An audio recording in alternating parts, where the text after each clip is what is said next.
बीदर उत्तर के मरकल और चिनवाड़ा गांव में ब्लॉक कांग्रेस कमेटी बीदर की ओर से बीदर लोकसभा सीट से कांग्रेस पार्टी के उम्मीदवार सागर खंडे के लिए प्रचार के लिए बहिरंग सभा का आयोजन किया, जिसमें कर्नाटक के cabinet minister for forest and ecology आइन Bidar in-charge minister Eshwar Khandre, cabinet minister for municipal administration आइन हज रहीम खान के अलावा HK Patil, Arvind Kumar Arali, Bidar CMC chairman Mohammed Ghouse, Irshad Khan, Amrutrao Chimkode, Arshad Ali Pahalwan, Chandrakant तिपलगांव के अलावा अन्य नेतागण उपस्थित थे। इस अवसर पर बीजेपी और JDS के कार्यकर्ता कांग्रेस पार्टी में शामिल हो गए। इस अवसर पर ईश्वर खंडे, रहीम खान, अरविंद कुमार अरली ने संबोधित किया। KP न्यूज के कैमरामैन पुपुराज का कवरेज।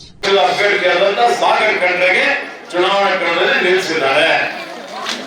ಈಗ ನಿಮ್ಮ ಜವಾಬ್ದಾರಿ, ಈಗ ನೀವೆಲ್ಲ ಆಲೋಚನೆ ಮಾಡಬೇಕಾಗಿದೆ, ಯಾರಿಗೆ ಮತ ಕೊಡಬೇಕು, ಯಾರಿಗೆ ಮತ ಕೊಟ್ಟರೆ ಬೀದರ್ ಜಿಲ್ಲೆ ಅಭಿವೃದ್ಧಿ ಆಗ್ತದೆ, ನಿಮ್ಮೆಲ್ಲರ ಉದ್ಧಾರ ಆಗ್ತದೆ। ಇವತ್ತು ನಿಮ್ಮ ಸೇವೆ ನಾವು ಮಾಡ್ಕೊತಾ ಬಂದಿದ್ದೇವೆ, ನೀವು ನೋಡ್ತಾ ಇದ್ದೀರಿ। 10 ತಿಂಗಳ ಕೆಳಗಡೆ ಕರ್ನಾಟಕ ರಾಜ್ಯದ ವಿಧಾನಸಭೆ ಚುನಾವಣೆ ಆದು ಡಿಸ್ಟರ್ಬ್ ಮಾಡ್ಬಿಟ್ರೆ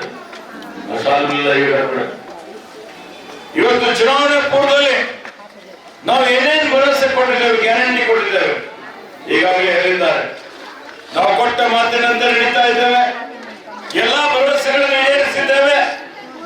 ನಿಮ್ಗೆಲ್ಲ ಚುನಾವಣೆಯ ಗ್ಯಾರಂಟಿಯಲ್ಲಿ ಹೇಳಿದ್ದೇವೆ ನಾವು ಏನಂತ, ಗೃಹಲಕ್ಷ್ಮಿ ಯೋಜನೆ ಅಡಿಯಲ್ಲಿ ನಿಮ್ಮೆಲ್ಲರಿಗೆ ಪ್ರತಿಯೊಂದು ಮನೆಯ ಯಜಮಾನಿ ಮುಖ್ಯಸ್ಥಗೆ ಪ್ರತಿ ತಿಂಗಳು 2,000 ರೂಪಾಯಿ ಕೊಡ್ತೀವಿ ಅಂತ ಹೇಳ್ತಾ ಹೇಳಿದ್ದೇವೆ।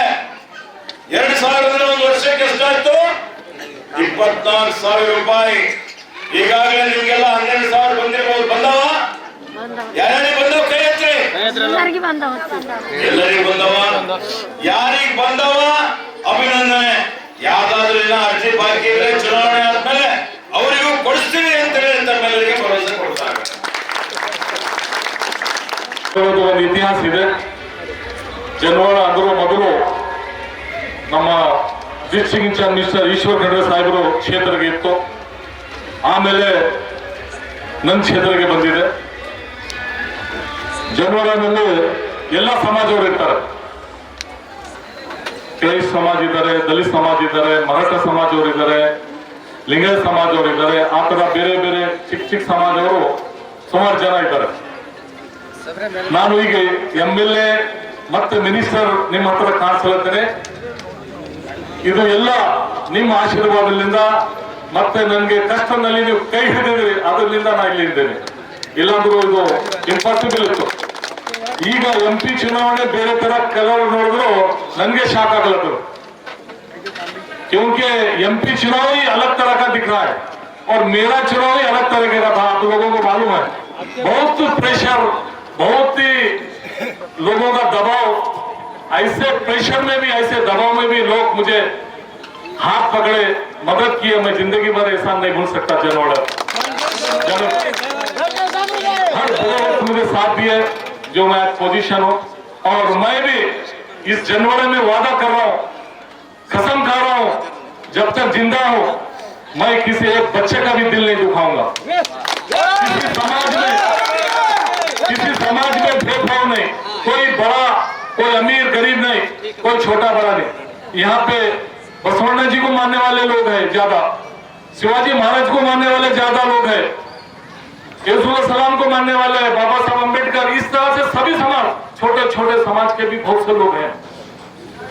ವೋಟರ್ ಸಮಾಜ ಆಗಲಿ, ನಿಮ್ಗೆ ಯಾವುದೇ ಒಂದು ಪೋಸ್ಟ್ ಆಫೀಸ್ ಆಗಲಿ, BSN ಆಗಲಿ, ಎಲ್ಲ ಮಾಡಿ ಕಾಂಗ್ರೆಸ್ ಗೌರ್ಮೆಂಟ್ ಇಲ್ಲಿರುವಂತ ಎಲ್ಲ ಹೆಚ್ಚು ಕಮ್ಮಿ ಎಲ್ಲ ಸರ್ಕಾರಿ ಶಾಲೆಗಳು, ಸರ್ಕಾರ ಶಾಲೆಗಳು ನಮ್ಮ ಕಾಂಗ್ರೆಸ್ ಸರ್ಕಾರದಾಗಿದ್ದು ಎಲ್ಲ ಈಗೇನು ಹೇಳ್ತಾರ, ಮೋದಿ ಅವರು ಒಂದು ಮಾತಾಡೋದು ಹೇಳ್ತಾರ, ಕೋವಿಡ್ನಾಗ ವ್ಯಾಕ್ಸಿನ್ ಫ್ರೀ ಮಾಡಿದ್ರು, ವ್ಯಾಕ್ಸಿನ್ ಫ್ರೀ ಮಾಡ್ಯಾರ ಅಂತ ಹೇಳ್ತಾರಲ್ಲ, ಆ ವ್ಯಾಕ್ಸಿನ್ ತಯಾರು ಮಾಡಿದಂತ ಈ ಸೈಂಟಿಸ್ಟ್ಗಳು ತಯಾರು ಮಾಡಿದ್ದು ಕಾಂಗ್ರೆಸ್ ಗೌರ್ಮೆಂಟ್।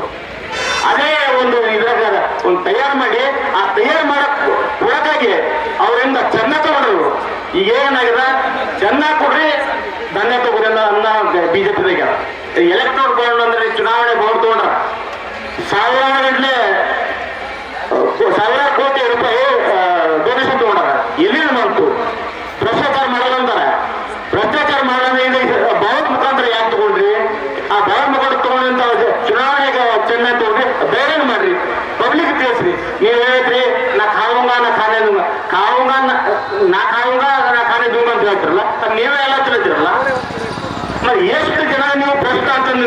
ನಿಮ್ಮ ಈಶ್ವರ್ ಖಂಡ್ರೆ ಅವರು, ರಹೀಂ ಖಾನ್ ಸಾಹೇಬರು, ಈ ಜೋಡಿ ಏನೈತಲ್ಲ ಜೋಡೆತ್ತರು ನಿಮ್ಮ ಬೀದರ್ ಜಿಲ್ಲೆಯ ಎಲ್ಲಾ ಸಮಸ್ಯೆಗಳನ್ನ ಬಗೆಹರಿಸೋದ್ರೊಳಗ ಇಲ್ಲಿ ಅಷ್ಟೇ ನಿಮ್ಮನ್ನು ಮಾತಾಡ್ತಾರೆ ಅಂತ ಅವರು ಅದು ಕ್ಯಾಬಿನೆಟ್ ಇರಲಿ, ಅದು ವಿಧಾನಸಭೆ ಇರಲಿ, ಅದು ಯಾವುದೇ ಕಾರ್ಯಕ್ರಮ ಇರಲಿ, ಅವುಗಳಲ್ಲಿ ನಿಮ್ಮ ಬಗ್ಗೆ ಹೋರಾಟ ಮಾಡೋದ್ರ ಮೂಲಕ ಇವತ್ತು ಬೀದರ್ ಜಿಲ್ಲೆಗೆ ಒಂದು ಗಟ್ಟಿಯಾದ ಸ್ಥಾನವನ್ನು ಅವರು ದೊರಕಿಸಿಕೊಡ್ತಾ ಇದ್ದಾರೆ.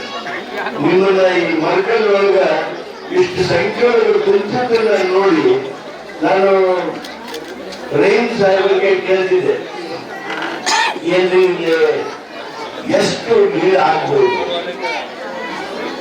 ಅವ್ರು ಹೇಳ್ತಿದ್ರು ಮರ್ಕಲ್ ನೋಡ್ರಿ ಈಗ ಎಲ್ಲರೂ ಮಾತಾಡ್ಕೊಳ್ಳೋದಿದ್ದಲ್ಲ, ಒಂದೇ ಕಡೆಯಾಗಿ 190% ಮತ ನಮ್ಮ ಪಾರ್ಟಿಗೆ ಸಾಗರ್ ಖಂಡ್ರೆ ಅವರಿಗೆ ಬರ್ತಾವು ಅನ್ನುವಂಥ ವಿಶ್ವಾಸ ನಾನು